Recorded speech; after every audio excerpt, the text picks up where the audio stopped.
Hello, Americans. I'm Kenton McNall. It's Constitution time.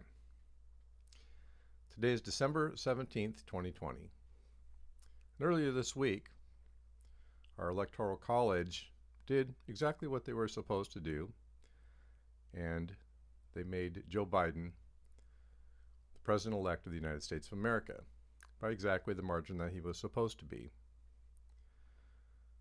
While there were some attempts across the country at some dramatics, there was thankfully very little violence and nothing too extreme. And that was really, really good to see. As was the decision of the Supreme Court last week and every other court in the land who had the opportunity to weigh in on some of the lawsuits that were brought. So far, none of the things that a lot of people were worried about, including this show, have really come to pass, despite many, many efforts and attempts for them to come to pass. And that's been very gratifying because the people who were supposed to do their job did their job. They simply did their job. Whether that was poll workers, secretaries of state, leaders of the election efforts, state by state by state, the people responsible for putting the electors in place, governors, and all the folks at the federal level. That includes the many, many courts that were put upon with lawsuits that had, according to their own words, absolutely no merit, no facts, no basis to even be heard, much less pass along to the Supreme Court. And the one lawsuit, really, that was a request for a lawsuit that actually was put in front of the Supreme Court, just simply didn't make it very far. And even the most conservative justices said, well, we might have wanted to hear this because any issue between states should be heard. We wouldn't have provided any relief on this, at least not the relief requested. So that was very gratifying to see. I named this episode today Ridiculosity. I'm kind of playing off one of my favorite guilty pleasure movies, which is entitled Idiocracy, but depicts a time in the future where the United States is led by politicians who are all, from the world of sports or some other form of populist, don't know anything about anything because nobody does. Everybody is turned into idiots and are running things that way. Well, we've moved into a new phase. And it's interesting watching the politicians and the media pivot as they realize, yes, the outgoing administration is in fact an outgoing administration. So now it's time to start doing the ridiculous things that we always do to get in the way of the new administration, to prevent any kind of progress. Now, naturally, everyone who was a fan of the last administration, and there are many, many of them, and I know many of them, said, well, the same thing happened then. My personal opinion, because I am a person who was willing to give the new administration a chance. I want our government to work. I want it to work really well. It needs to work really well right now, especially right now. And I was willing for that to happen. But in my personal opinion, the outgoing administration didn't give us a chance to give them a chance because of the way the president acted. Because his actions could not be countenanced by people of good heart and goodwill. It just wasn't possible. It wasn't possible for all of us, for many of us, to look the other way because we might get something good that we wanted. It just was too much. And I don't think that the new administration has done anything like that yet.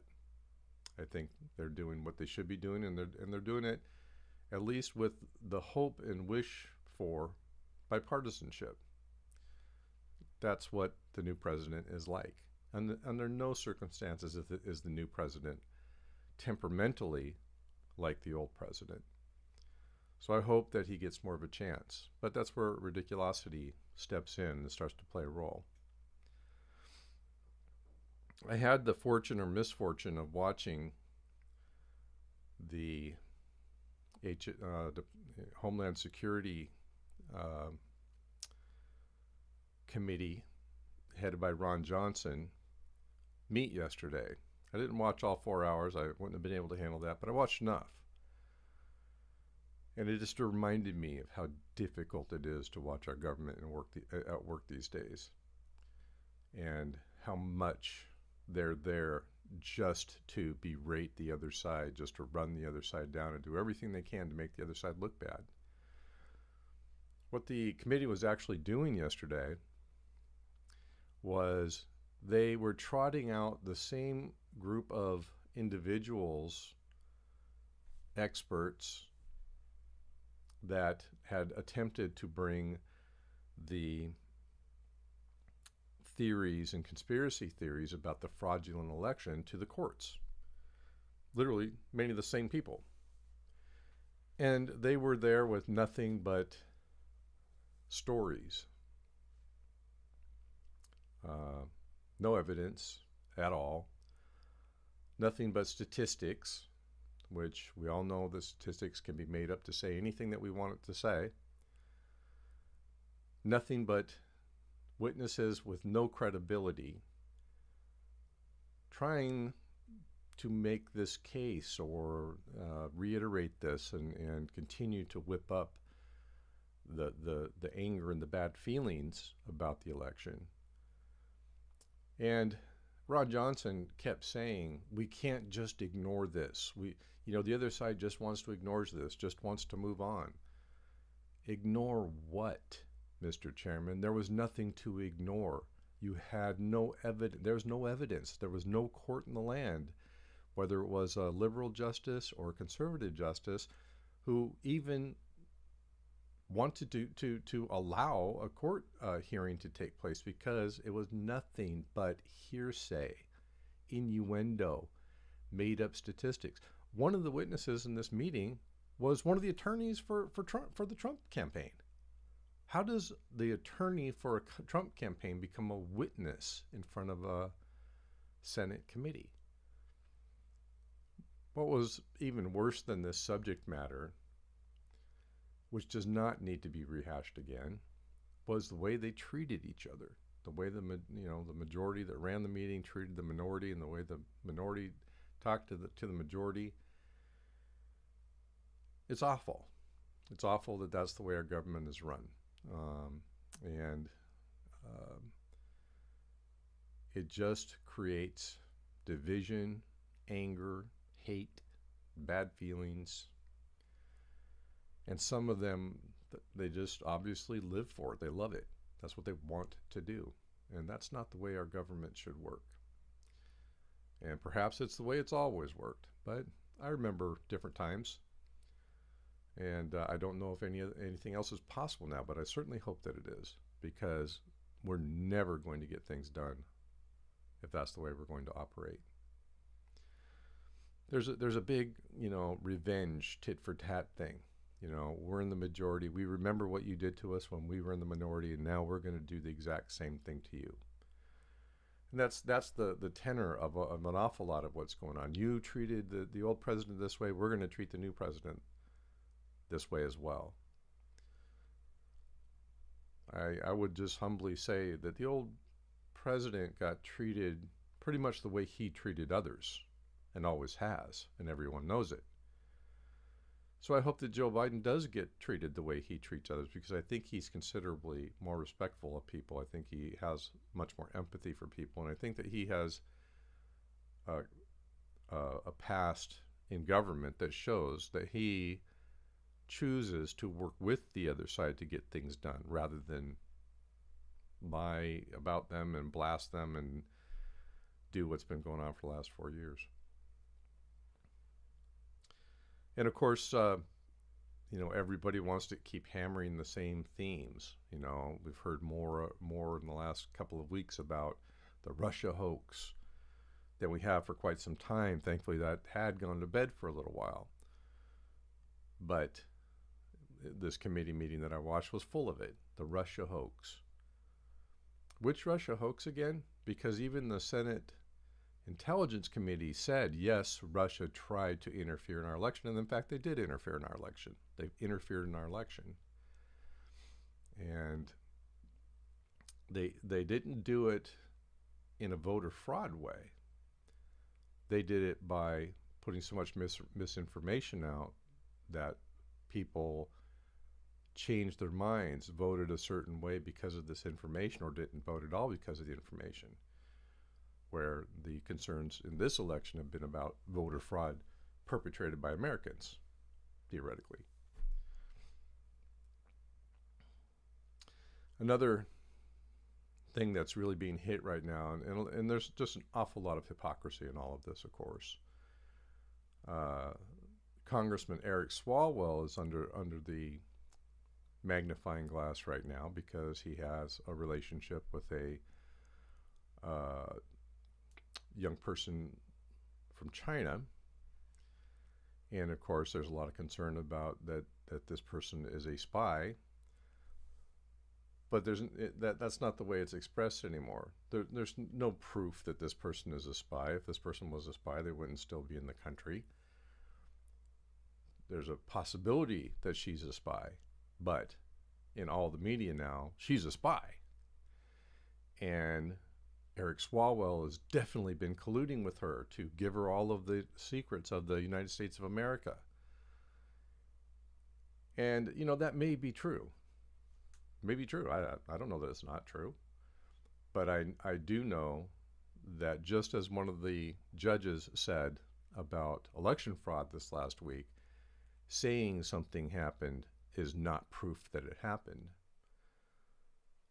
Mr. Swalwell is not guilty of anything. He'll weather the storm and move on. But it's just amazing to hear the right talk about this person was groomed to collaborate with our enemy, China. Does that sound familiar at all? This person was associating with known spies of China. Does that sound familiar at all? It's amazing how hypocritical we get when the shoe is on the other foot. So, is this our government at work? Is this just what we do?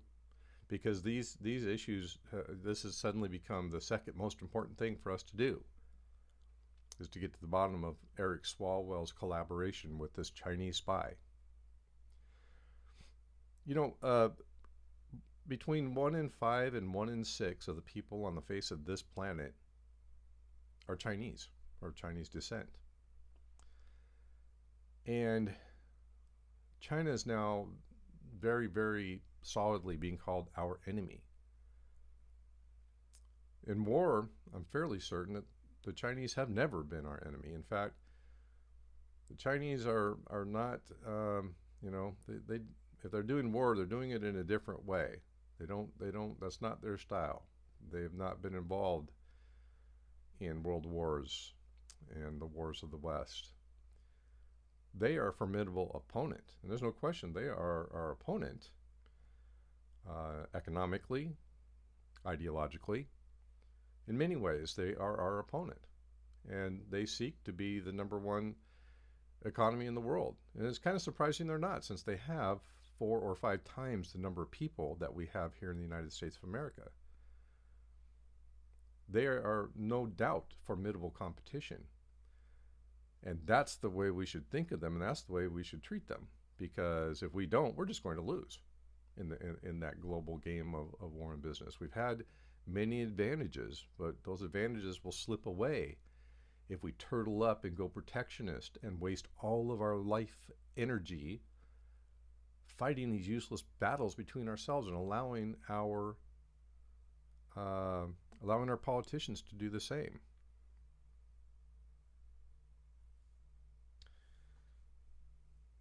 doesn't look good.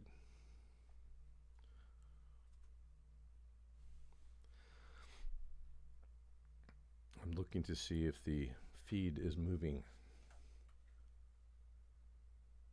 Seems to be. Okay. I said that the Swalwell. Come on.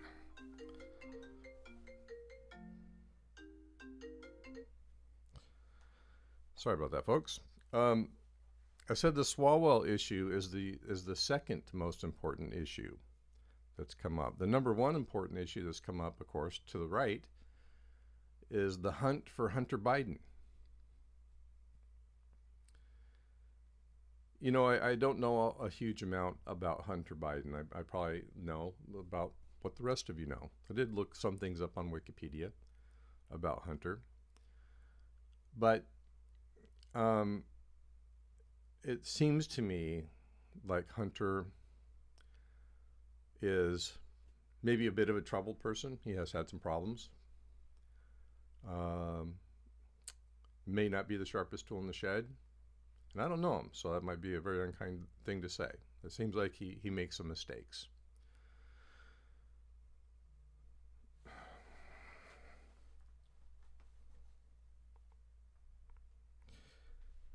I think, though, that I would have very, very sincere doubts that Joe Biden would tell Hunter to dodge taxes or would be involved.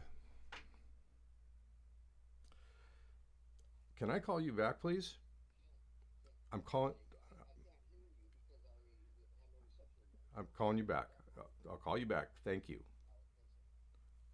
Sorry about that. Leave your phone outside. I don't think Joe Biden would do that. I don't think Joe Biden would tell his kid to dodge taxes. And I think he is more than an experienced enough person to not have directly been involved in his son's business dealings. Just to be clear, if Hunter Biden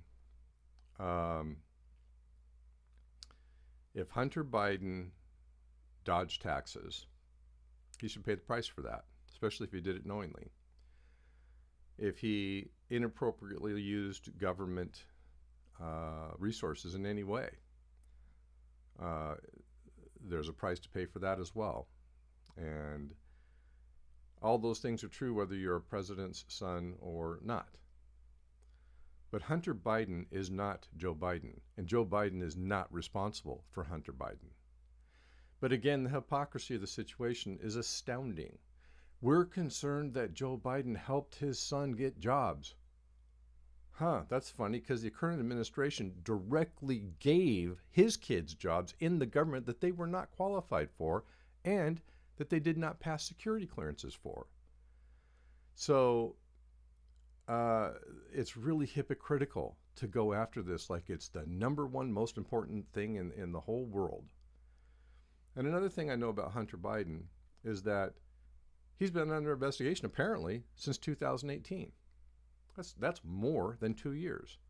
So if he's been under investigation for more than 2 years and hasn't been indicted, then more than likely there's not any real huge burning fire there. And I would also say that the current president, it was so ironic to watch the current president go after his own attorney general for not talking about the Hunter Biden case during the election so that he could use it during the election. That is, by policy and by law, directly against the policy of the Department of Justice and against the law. You don't get to do that. But here he is, right out in front of all of us, going after his attorney general, firing his attorney general, because he didn't do that. We all do remember what happened with Jim Comey and Hillary Clinton, right? That was extremely poor for Jim Comey to do that. So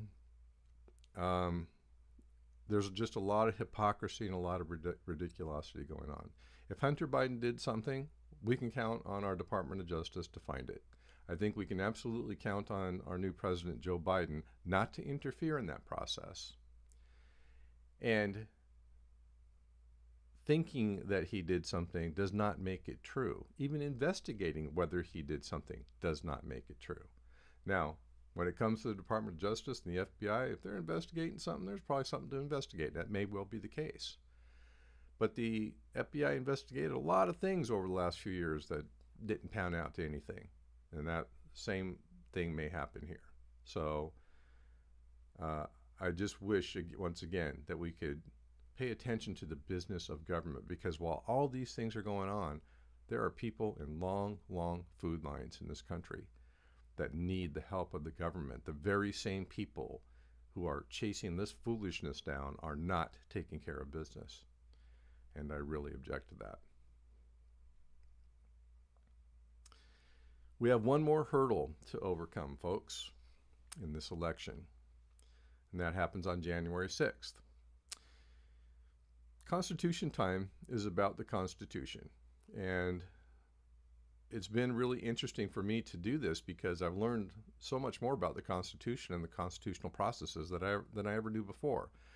Or perhaps I knew it and could pass a multiple test question on it, but I didn't really understand what happens.